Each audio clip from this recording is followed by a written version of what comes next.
top 10 retirement mistakes. As we plan for retirement, either early retirement ama tu baadaye, whatever age you want to retire, then please avoid these mistakes, okay? So make sure you don't underestimate the impact of inflation, because most times as we are planning for our future in terms of when we are going to retire, we tend to forget whatever money that you have right now, or whatever money that 1,000 shillings can actually buy, cannot be able to buy much in a couple of years to come. So you really need to consider inflation. Then underestimating how long you will live. Unajua watu wengi wanasema, I hear people saying, I don't want to live past a certain age, you know, because now that means my body inakataa sijui, mi sitaki kustruggle, but you never know. Maybe when wale watu wa kuishi up to 100 years ama 110, you know, so you really need to just have a plan for just in case. And that's why we also say, make sure when you're also creating this wealth, you're just trying to create generational wealth. Ndio hata ukikaa miaka mingi, then you still live a good life, okay? Then overestimating investment income. So tuseme umeamua kuinvest in a certain item, sitaki kuwa specific on what, then in your mind you know, this one will cover me for life, but these things come with risk and challenges and expenses, so you don't want to overestimate your investment. Just make sure that you diversify your portfolio, ndio at least hata moja ikipotea, then you have a backup plan, okay? Then being a conservative investor. So hatusemi being a conservative investor ni mbaya, but you cannot put all your investment just in low risk investments. You need to diversify so that you can be able to also earn more, because msisahau, investing in a conservative way, then that means even the returns you're getting are a bit low because you're playing safe. But you should be able to mix it up with low risk, with medium risk, with high risk. But anza pole pole, and then you grow that portfolio, okay?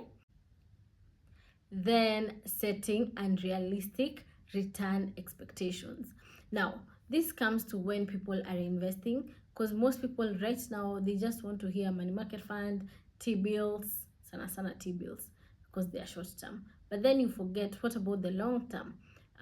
You also want to have a plan that can be able to sustain you and give you reasonable returns. Lakini pia msisahau, as much as you're investing in these things, they need time to get you good returns. Si ati leo unaeka 50k and then kesho unataka pia upate 100k.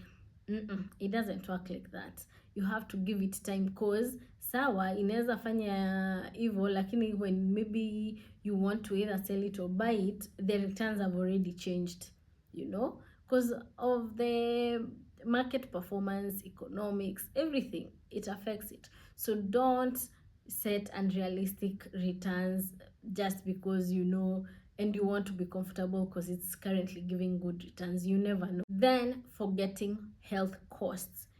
As we get older, mwili inaanzanga kureact vingine. We all know that. So you just want to make sure you have a very good medical cover.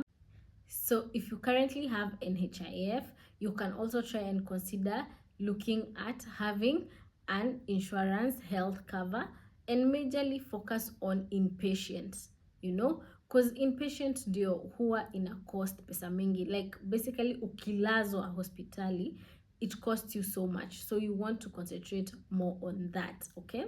Then of course, failing to understand your income sources. So maybe you have multiple sources of income, you really don't know what brings how much, and in case kuna yenye inaanguka, you can't even tell. Wewe pesa yako tu inakujanga pamoja, then you get some money and you're okay with it. No, you really need to understand your income sources zote.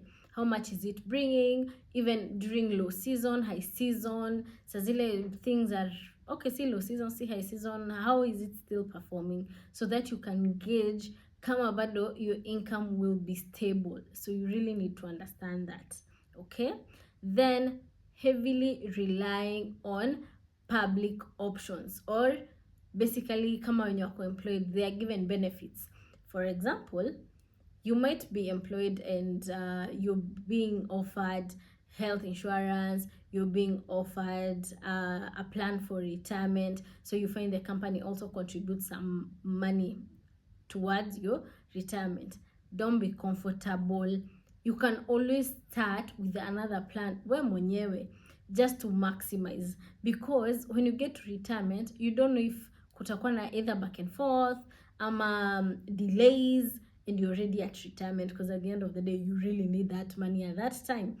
But since you had another plan, then you have somewhere to even start and continue. By the time your pesa inakuja, then you're in a better position. Okay, underestimating real estate costs.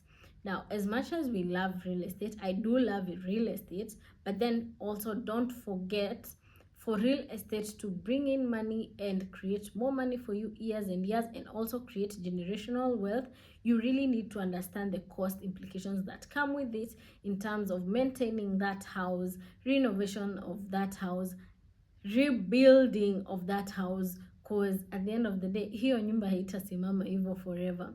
At some point ukwe hapo ama usikwe hapo, they'll have to rebuild that building, and you don't want to create a generational wealth alafu baadaye after 2-3 generations tena wamerudi zero. You want to do something that goes for generations and generations to come. Okay, then also investing too aggressively. I know I mentioned earlier on being a conservative investor, but pia kuna wenye wana invest too much. They don't care. You find that hawana emergency fund, all the money that they get, they just do it in high risk investments. So the challenge with this, yes, today you might win, yes, today you might make some good money. What about tomorrow? You know, you can't always be dependent on that. So make sure again you balance your portfolio in terms of low risk, medium risk, and high risk investments. And in case one or two high perform vizuri sana, you have somewhere to fall back to. But guys, make sure you're planning for your retirement. Don't just wait. Hakuna mtu atakupangia, and don't let your children be your retirement plan, and yet you had time to actually plan. If you're interested in some of the options that we have for setting up a retirement plan as well, kindly reach out. I can be able to guide you and advise you more, and also maybe start up a plan to help you achieve that retirement life that you would want to have. Okay, I hope you have learned, and I'll be seeing you next time. Bye.